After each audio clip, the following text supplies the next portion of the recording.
Hi campers, welcome back to the Westbury Arts Summer Camp. We are now in week 4 of the program. This week we're going to be covering the art of American artist Amy Sherald. She is one of my favorite artists at the moment. She's still with us and she's still producing amazing work. And I'll get into what she does in a bit, but first we need to go over our materials list. So for today you are going to be needing one sheet of newsprint paper, which is the light gray paper that should be in your folder. You're also going to be needing your large white sheets of paper. You're also going to be needing your tissue paper, which should be in a Ziploc bag. You're also going to be needing your brushes and a cup of water as well. You're also going to be needing your pencils, your colored pencils, and your crayons. And I believe that is it. That is it for your materials. All right, let's get started. Amy Sherald is an American artist who comes from Columbus, Georgia. She's best known for her portraits of African American people, usually in eccentric clothing with their skin painted in grisaille, which means only in gray tones. Her work is inspired by a desire to fill the art world with more representation of black people. She has expressed that as an artist, she wouldn't see much work that fully represented her in places like museums and galleries, so she took it upon herself to make such work and then eventually fill museums and galleries with her work. In 2016, she won the Outwin Buchiver Portrait Competition, which really catapulted her career as an artist. She was the first woman and first African American to ever win the prize. It is a national prize, and the winners take home $25,000 and a place in the National Portrait Gallery in Washington, D.C.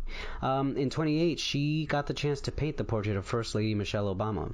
And, well, I don't know about you, but I think that's a pretty awesome achievement, especially within the span of 2 years, and especially after being in a very critical condition over a health problem that she had.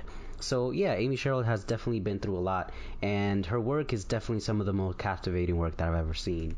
I really enjoy her work, and I hope you all too, because it's definitely something worth looking into more.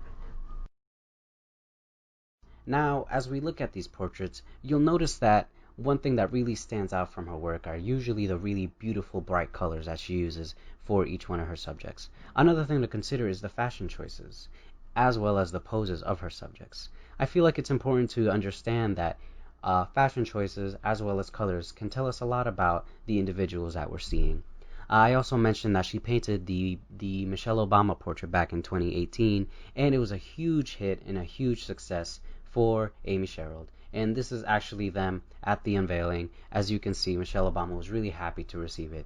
Amy Sherald has been very well known and well recognized for her achievements, specifically because she saw that there was a problem within the art community and she felt like she could take on the challenge of making a difference.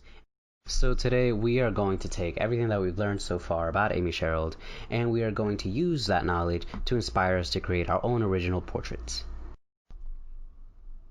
To start off, we are going to just take a quick look at some of Amy Sherald's past works, and we are going to try to see how we can make the best self-portrait. I think I should note that if you do not want to make a self-portrait, but instead want to make a portrait of a friend or a family member, that's totally fine. Our first assignment involves using your newsprint paper. So you're going to take your newsprint paper and you're going to divide it up into 3 sections. And you can do that by folding it, of course, or rolling it into like a tube and then smushing it and then eventually creating the folds that you need. So in the first fold, I'm going to ask you to use a square to create a really unique or interesting pattern. Next, I'm going to ask you to create another pattern using only lines. And when you're finished making this really cool pattern, you could use squiggly lines, straight lines, curvy lines, whatever. You can start adding color. And for the final portion of this exercise, you are going to take your favorite fruit and you're going to start making a really cool design based off of that. I really am a fan of bananas, so I decided to make a pattern using only bananas.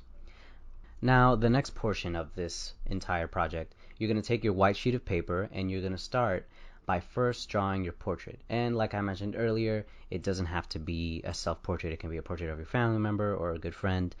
Now, I think an important thing to notice is in Amy Sherald's paintings, a lot of the people that she paints are always usually posed really well or really interesting. In a really interesting way, my apologies. And some might look shy, some might look a little cool or relaxed. So if you're going to be drawing your portrait, how would you want to pose yourself? Here I'm trying to show myself with my arms folded, just to give you like a good idea of how you can pose your figure. Another thing to notice too, or to point out, is that a lot of Amy Sherald's portraits, the in her portraits, a lot of the figures get cut off at the thigh or the knees. I painted my portrait so that I get cut off at the stomach.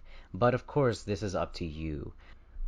Once you're finished with your portrait, you can actually just go ahead and start adding a bunch of different patterns on top of the clothing that you have.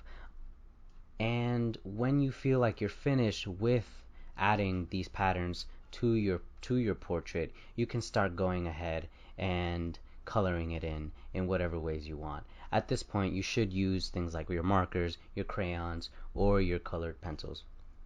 And you're going to save the watercoloring for the final part.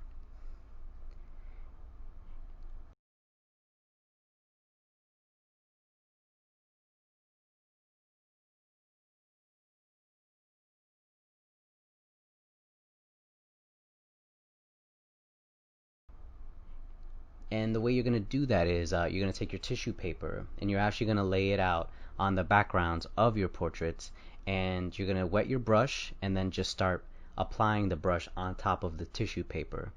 So when you remove the tissue paper, you'll notice that a lot of the colors that you have transfer over to your paper. If you feel like you're almost finished with your portrait, feel free to look back on some of the paintings by Amy Sherald, like I have here on my screen, and just see if you want to add any more details to your portrait. For example, you could start adding jewelry, you could start adding a few more things to the clothes that you're wearing, or you can start shading in the face with your pencils. And at the end, you should have a very awesome portrait inspired by Amy Sherald. So thank you so much for joining me this week, campers. I really hope you enjoyed this lesson on Amy Sherald, and I hope you learned a lot about her career and what she does and why she does it. And yeah, I hope you really enjoyed the assignment as well.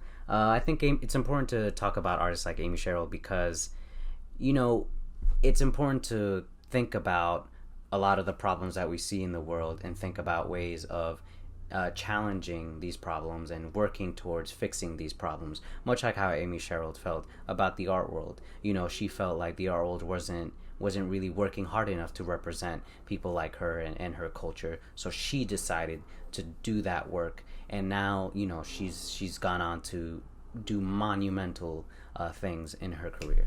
So thank you again for joining me. I will see you all next week. Thank you again. Be blessed, stay healthy, and I will see you soon.